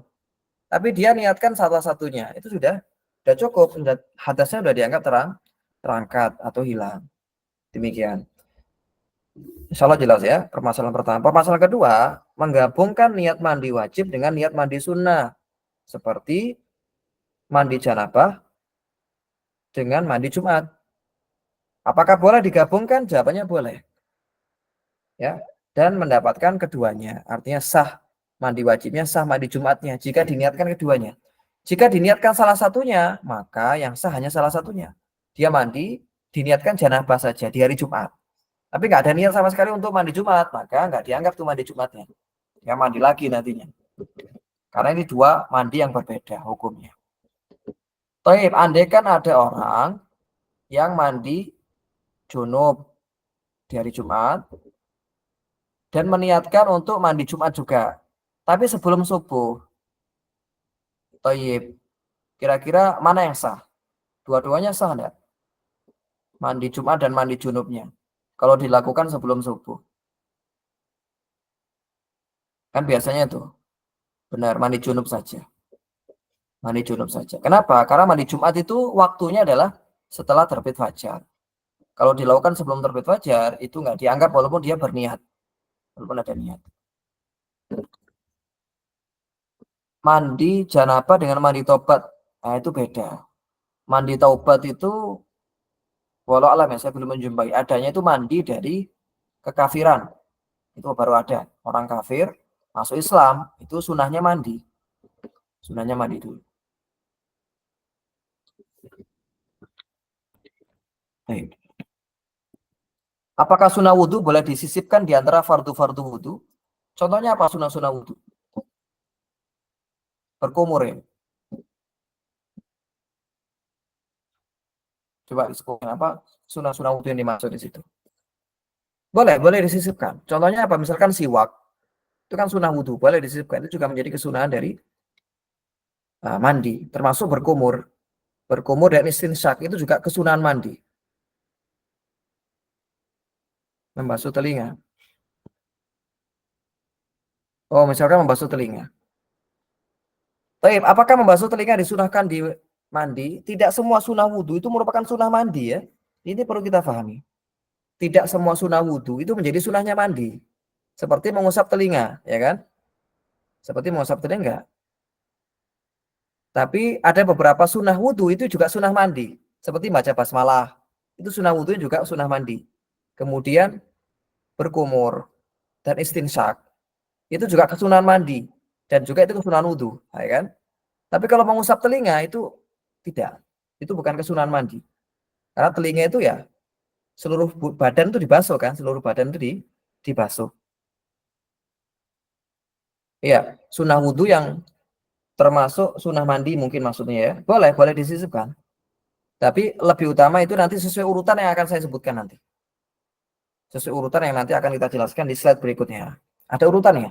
Urutan yang disunahkan. Coba gimana? Tapi kalau di tengah-tengah mandi disisipkan itu boleh kayak tadi berkumur, boleh. Tengah-tengah mandi kumur dan istinsyak boleh. Siwakan di tengah-tengah mandi boleh, tapi sunahnya itu adalah urutan yang akan saya jelaskan setelahnya. Permasalahan terakhir, bila menggabungkan niat mandi wajib dengan niat mandi mubah, dia niat mandi janabah plus niat untuk mendinginkan tubuh karena panas. Apakah boleh? Jawabannya boleh dan mendapatkan keduanya. Mendapatkan pahala mandi wajib dan mendapatkan apa yang dia niatkan dari sesuatu yang mubah tadi. Baik, kemudian berikutnya, apabila seorang mandi wajib sembari meniatkan mengangkat hal kecil, apakah sah? Sah jawabannya. Orang mandi wajib menceburkan diri ke sungai satu kali, nggak pakai sabun, nggak pakai sampo, kemudian setelah itu keluar dari air tanpa wudhu, langsung sholat. Sah nggak sholatnya? Sah. Karena dalam hal ini hadas besar atau mandi itu sudah mencakup menghilangkan hadas kecil juga. Sudah include gitu ya, sudah include hadas kecilnya. Bahkan andaikan orang itu nggak meniatkan mengangkat hadas kecil. Ketika mandi, andaikan dia nggak ada niat terbesit niat untuk mengangkat hadas kecil, itu sudah dianggap sah mandi besarnya plus sudah bisa mengangkat hadas kecil juga. Nah, jadi itu. Jadi kalau kita mandi tanpa wudhu, itu sudah dianggap apa? Sah. Sudah dianggap sah wudhunya. Artinya nggak perlu wudhu lagi. Tapi sunahnya adalah tetap wudhu. Di awal tapi wudhunya. Di awal. Nanti akan kita sebutkan urutannya. Namun ini penting. Andaikan di tengah-tengah mandi dia berhadas seperti karena menyentuh kemaluan atau buang air kecil, maka wajib berwudu lagi setelah mandi. Nah ini. Kenapa? Karena ketika ketika memulai mandi, yang terangkat adalah hadas kecil yang sudah ada sebelumnya. Tapi kalau di tengah-tengah mandi, ya menyentuh kemaluan atau buang air kecil, maka nanti setelah mandi wajib wudhu lagi. Lalu solusinya bagaimana? Solusinya sebelum memulai mandi, dia bersihkan dulu kemaluannya, maaf. Ya, kalau ada sisa-sisa najis, bersihkan kemaluannya. Kemudian kalau dia kebelet ingin buang air kecil, buang air besar, dia buang air kecil dulu, buang air besar dulu, agar jangan di tengah-tengah wudhu nanti dia buang air kecil atau buang air besar. Ini kalau orang nggak mau wudhu lagi. Ya. Tapi kalau nanti ya pengen wudhu lagi, nah tidak masalah. Kalau pengen wudhu lagi setelah mandi, ketika mandi dia menyentuh kemaluan, bagian kemaluannya. Kan secara umum kalau kita mandi kan otomatis menyentuh bagian tersebut, ya kan? Kecuali kalau mandinya ini langsung di bawah shower begitu, tanpa digosok-gosok bagian tubuhnya. Nah, itu tidak masalah juga karena menggosok-gosok bagian tubuh juga menyambung pertanyaan tadi ya, menggosok bagian tubuh itu tidak wajib. Tidak wajib, tapi sunnah hukumnya. Andaikan ada orang yang mandi, itu langsung nyemplung di air sungai atau di kolam, menceburkan diri ke kolam tanpa menggosok-gosok bagian tubuhnya itu sudah dianggap sah mandinya dan terangkat juga hadas kecilnya. Baik, jelas ya insya Allah tentang niat ini. Kemudian berikutnya meratakan air ke seluruh badan. Ini juga termasuk kefarduan mandi. Wajib meratakan basuhan pada seluruh permukaan kulit dan rambut. Baik rambut yang lebat atau tipis tanpa terkecuali. Nah ini, nggak ada pengecualian di bab mandi. Seluruhnya itu wajib dibasuh. Baik yang lebat ataupun yang tipis. Seluruh bagian rambut manapun. Adapun bagian dalam tubuh seperti mulut, ya, hidung, dalam hidung itu nggak wajib dibasuh. Tapi disunahkan untuk berkumur dan istinsak. Itu masuk ke sunan mandi. Nah, terkait rambut yang digelung. Ya, saya bawakan anak kecil itu ya. Karena anak kecil itu belum jadi aurat. Nggak apa-apa kita memandangnya. Nah, andai kan ada orang yang seperti itu, wanita yang digelung rambutnya. Apa? Kalau bahasa Malaysianya apa itu digelung? Sanggul ya kalau bahasa Indonesia ya. Saya tidak tahu kalau di luar negeri apa bahasanya. Digelung, dikepang, juga dikepang juga ya. Bahasa lainnya. Nah, apakah wajib untuk dilepas gelungannya atau kepangannya? Itu ada perincian. Kalau misalkan tanpa dilepas air udah bisa masuk ke bagian rambut-rambutnya, maka nggak dilepas nggak masalah. Tapi kalau terlalu tebal tuh ya kepangannya, kalau nggak dilepas air itu nggak bisa masuk ke permukaan kulit rambut atau masuk ke bagian-bagian rambut yang ada di dalamnya, maka wajib untuk dilepas kepangannya. Wajib untuk dilepas. Karena air nggak bisa masuk nantinya dan nggak sah. Tidak sah mandinya. Karena seluruh bagian rambut tidak boleh ada satu helai pun yang nggak kena. Tayyib, yang sering jadi pertanyaan, kalau ada wanita haid, kemudian potong rambut atau potong kuku, apakah setelah suci wajib dicuci kuku dan rambutnya? Jawabannya tidak ya, tidak wajib. Ya, tidak perlu disimpan. Nanti kalau sudah suci, nah, disimpan dulu. Kalau sudah suci dicuci, enggak. Itu tidak ada syariatnya. Langsung dikubur saja. Lebih bagus dikubur, bukan dibuang. Kalau dibuang takutnya itu jadi sarana sihir salah satunya. Termasuk juga takutnya ada orang yang melihat dan aurat wanita ini baik ketika terpotong atau tidak itu masih jadi aurat. Rambut wanita ketika sudah terpisah itu juga masih dihukumi aurat. Itu pendapat Syafi'i ya. Rambut wanita yang terlihat orang yang bukan mahram itu sebenarnya berdosa. Ya, kita menampakkan rambut yang sudah terpotong. Itu saking Islam ini menjaga wanita sampai rambut yang sudah terpotong itu tidak boleh ditampakkan.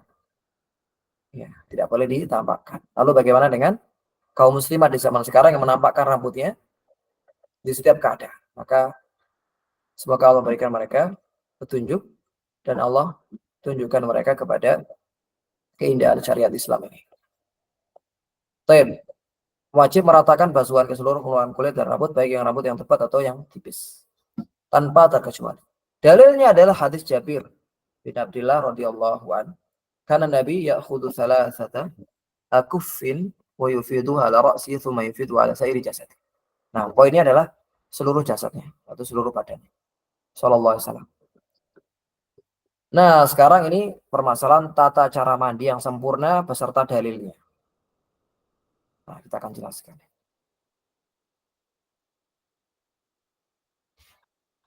Pertama, dia memulai dengan membaca basmalah. Sebagaimana wudhu di awal. Kalau dilakukan di tengah-tengah, yaitu nggak dapat kesunahan di awal. Tapi kalau dia mandinya di kamar mandi yang ada WC-nya, yang mana WC itu untuk buang air kecil, buang air besar, maka cukup membaca dalam hati saja. Karena tidak boleh berpikir termasuk baca Al-Quran ya, di dalam kamar mandi yang ada WC-nya.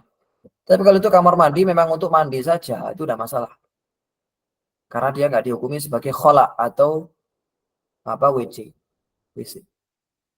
Kemudian setelah itu membasuh kedua telapak tangan 3 kali. Ya, sebagaimana dalam wudhu.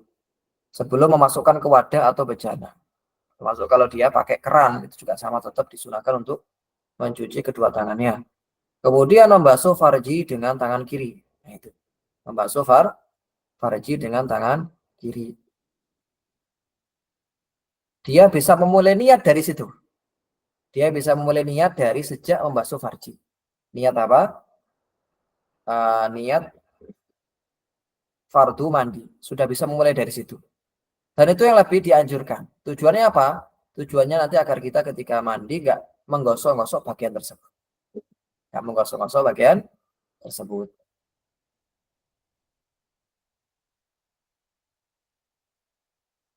Ya makruh.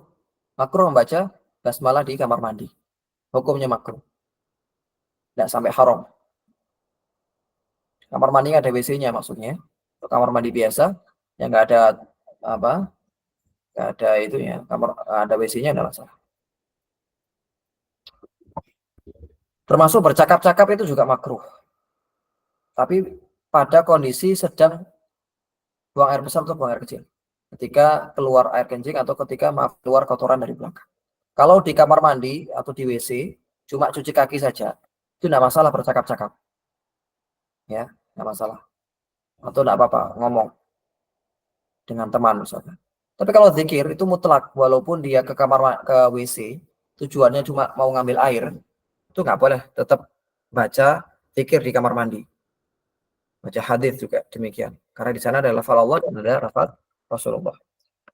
Kemudian setelah itu membasuh tangan yang sudah tadi ya. Nah, membasuh farji, kemudian membasuh tangannya dengan semacam sabun. Basuh tangannya. Karena boleh jadi tangannya ada najisnya ketika masuk farji tadi. Kemudian baru berkumur dan memasukkan air ke hidung istinsyak. Ini merupakan kesunahan mandi tersendiri. Ini kesunahan mandi ya, kesunahan mandi tersendiri. Artinya bukan bagian dari kesunahan wudhu ini. Kenapa? Karena nanti setelahnya itu sunahnya adalah wudhu. Setelah itu sunahnya wudhu, dan di wudhu nanti itu ada berkumur juga. Itu bagian dari kesunahan wudhu kalau yang itu. Kalau ini kesunahan mandi tersendiri. Sebelum apa? Seseorang wudhu. Hadisnya atau dalilnya ada hadis Maimunah radhiyallahu anha. Beliau ini salah satu istri Nabi alaihi salatu wassalam. Wada'tu lin Nabi ma'an lil ghusli fa ghasala yadayhi marratayn aw thalatha thumma afragha 'ala shimalihi fa ghasala madhakirahu thumma masa yadahu bil ardi thumma madmada wastanshaq. Nah, ini sesuai dengan urutan yang saya sampaikan tadi, meletakkan Nabi membasuh kedua telapak tangan. Pertama, ya bisa 2 kali atau 3 kali, tidak disyaratkan 3, bisa 1 kali pun tidak masalah. Kemudian menuangkan air ke tangan kirinya dan membasuh zakarnya. Ini membasuh zakar. Kemudian mengusapkan tangannya ke tanah. Nah, kalau dahulu tanah, sekarang bisa dikiaskan ke sabun.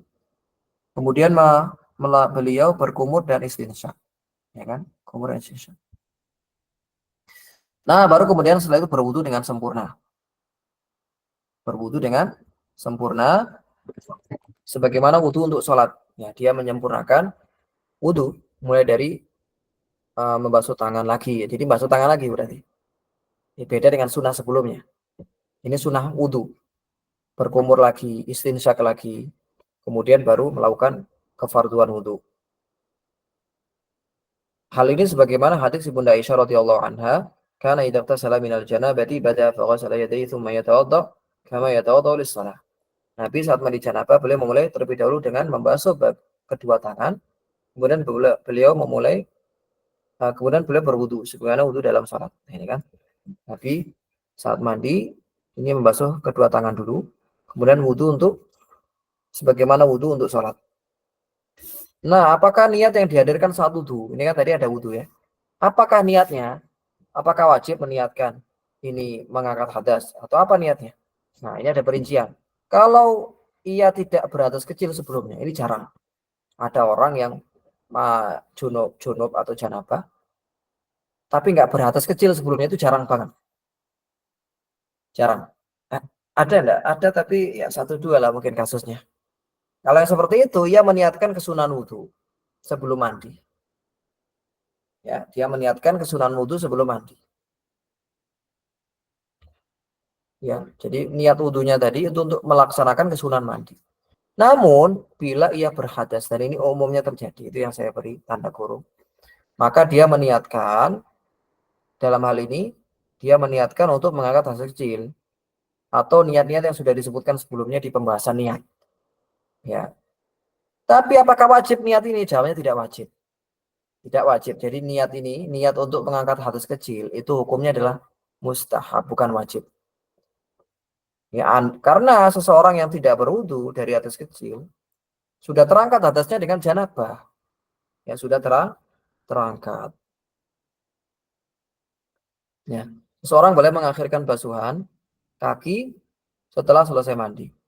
Namun ini terkait mana yang lebih utama. Dia berwudu sempurna dengan kakinya ataukah kakinya diakhirkan setelah mandi. Nah, itu ada perincian atau sebenarnya bukan khilaf ya. Khilafnya itu adalah pada mana yang afdol. Nah, kalau ulama Syafi'i mengatakan yang afdol adalah sebagaimana dalam hadis Bunda Aisyah tadi, wudu secara sempurna. Wudu secara sempurna. Tapi kalau dalam riwayat Ibunda atau Ummul Mukminin Maimunah, beliau menyampaikan annau tawadda wudu'ahu lis-shalah ghaira ghaslil qadamain. Ini tambahan riwayat berarti ya, tambahan riwayat dari hadis Ibunda Aisyah tadi bahwa Nabi mengakhirkan membasuh kaki. Nabi membasuh kaki di akhir setelah mandi. Itu juga boleh, dua-duanya boleh. Hanya yang lebih utama adalah seperti yang diriwayatkan oleh Ibunda Aisyah tadi di awal kali melaksanakan apa? Wudu atau mandi tadi. Baik, baru kemudian menuangkan air ke bagian kepala dan meratakannya, ya, meratakan ke bagian kepala sembari menyela-nyela rambut kepala dan wajah rambut kepala dan wajah.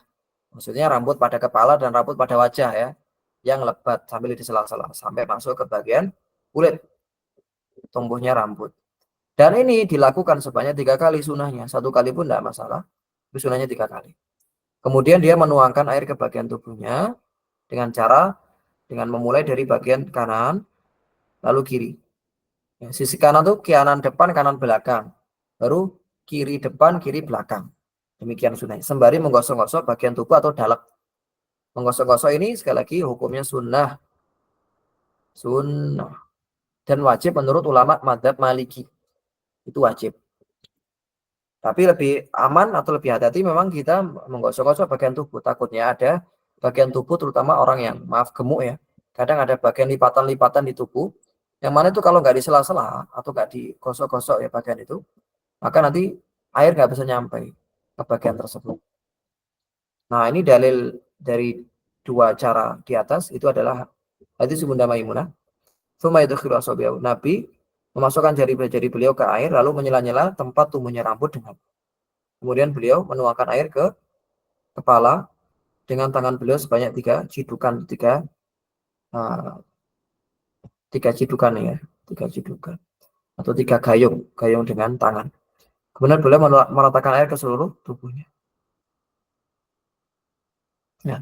Adapun dalil sunnahnya dari yang kanan atau bagian tubuh yang kanan, ini adalah hadis Bunda Aisyah yang di dalamnya terdapat thumma biyadiha ala shiqqahi ala shiqqihil aiman wa biyadiha al-ukhra ala shiqqihi al-aysar. Itu ya dimulai dari bagian sisi kanan baru sisi kiri. Wallahu taala alam. Tapi ini kita akhirkan ya. Cukup banyak ini. Ya, dan saya kayaknya tidak kuat kalau meneruskan sampai akhir. Kita dapat berapa? Nggak dapat 50 halaman ya. Masya Allah. Targetnya padahal sampai 50 halaman. Tapi tidak masalah. Semoga selesai besok. Tapi mungkin cukup sampai sini. Silakan kalau ada yang ingin didiskusikan dari materi kita hari ini. Kita sampai pembahasan tata cara mandi yang disunahkan.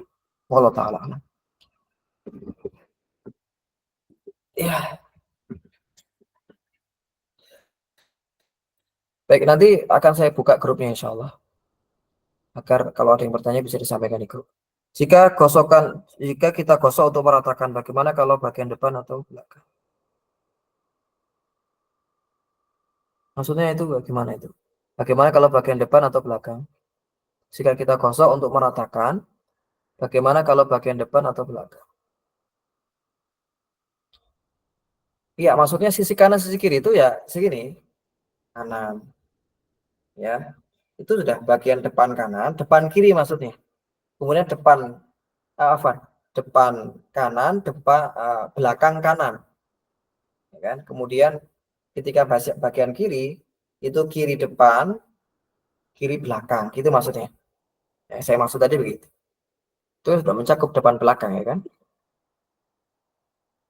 Itu cara yang disunahkan. Andai kan orang ingin langsung jebur-jebur, ingin langsung apa, mengguyurkan seluruh bagian tubuhnya itu enggak apa-apa ya. Sudah melakukan yang wajib. Ya, gosok pakai tangan.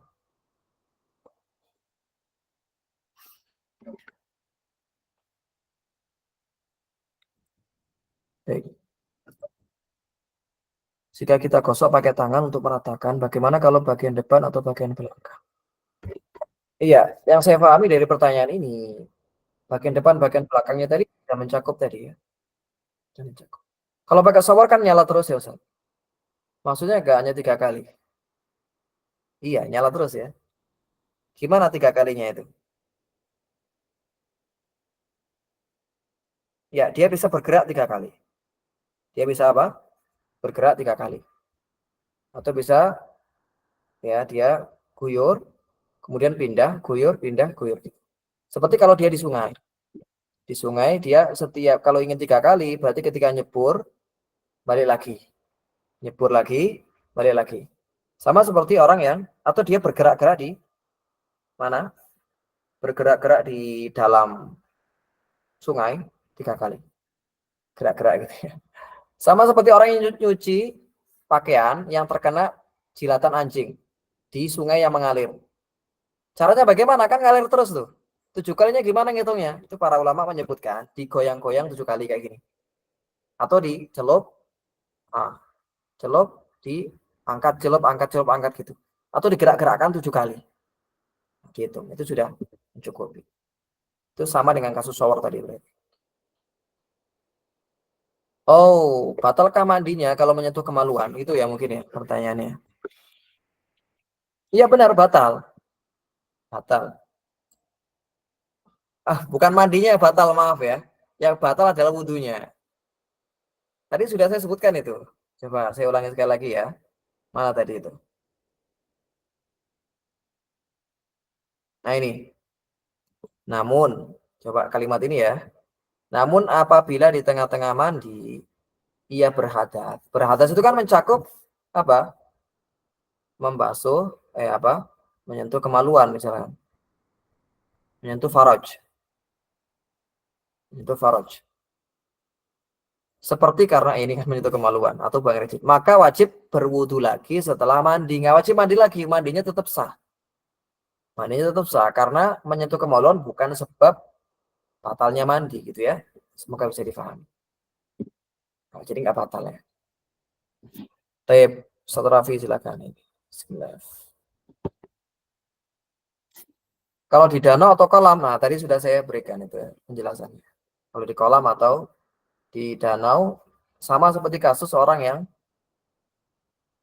nyuci pakaian yang terkena anjing tadi 3 kali, 7 kali itu dengan digoyang-goyangkan 7 kali. Kalau di danau, ya dia berarti bisa keluar masuk 3 kali gitu.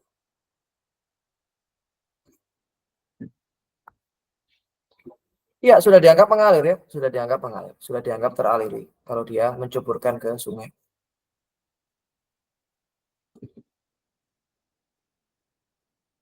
Sama seperti orang yang mencelupkan tangannya ke mana? Sungai atau ke kolam. Ada orang wudhu, wudhunya ketika membasuh wajah, wajahnya langsung dia masukkan ke apa? Ke kolam. Ada kolam. Kalau bahasa Jawanya jeding ya. Tahu jeding nggak teman-teman? Kalau di Jawa namanya jeding. Itu kolam yang ada di kamar mandi biasanya. Atau bak mandi ya. Ketika wudhu, mukanya langsung dia letakkan di bak mandi gitu. Tapi rata seluruhnya. Apakah sah? Jawabannya sah. Jawabannya sah. Walaupun di situ nggak ada aliran air ya, tapi sudah dianggap sah. Termasuk kalau dia langsung nyelupin gini. Langsung nyelupin. Nah, itu sah juga. Karena ada beberapa orang di desa itu ketika wudhu di masjid tuh kayak gitu wudhunya. Saya pernah kayak cobain dulu. Jadi ketika tangannya langsung dimasukin gini. Ya, gini. Kemudian ketika wajah itu langsung ditelungkupkan gitu wajahnya, langsung dimasukkan ke kolam. Itu sah secara hukum syar'i, hukum fikih itu sah. Demikian, Allah Ta'ala. Baik, ini ada pertanyaan dari Abu Konita. Ustaz Abu Konita, silakan. Kalau tanya cara langsung. Terima kasih Ustaz, jazakallahu khair. Terima kasih banyak atas ilmu yang telah disampaikan. Ini Ustaz, mohon terkait mana bitus sya'ri yang batasan wudhu itu Ustaz, apakah yang dari atas, ini atas saja Ustaz, sementara rambut saya ini panjang nih Ustaz, yang dekat telinga nih, yang di atas telinga sedikit, ini kan masuk banyak juga ini Ustaz. Apakah ini harus sampai kulit yang di sini ini Ustaz? Atau cukup batasannya sampai mana bitus sya'ri juga Ustaz? Yang di atas telinga sedikit. Ini yang membasuh wajah Ustaz ya pada wudhu ya? Iya Ustaz.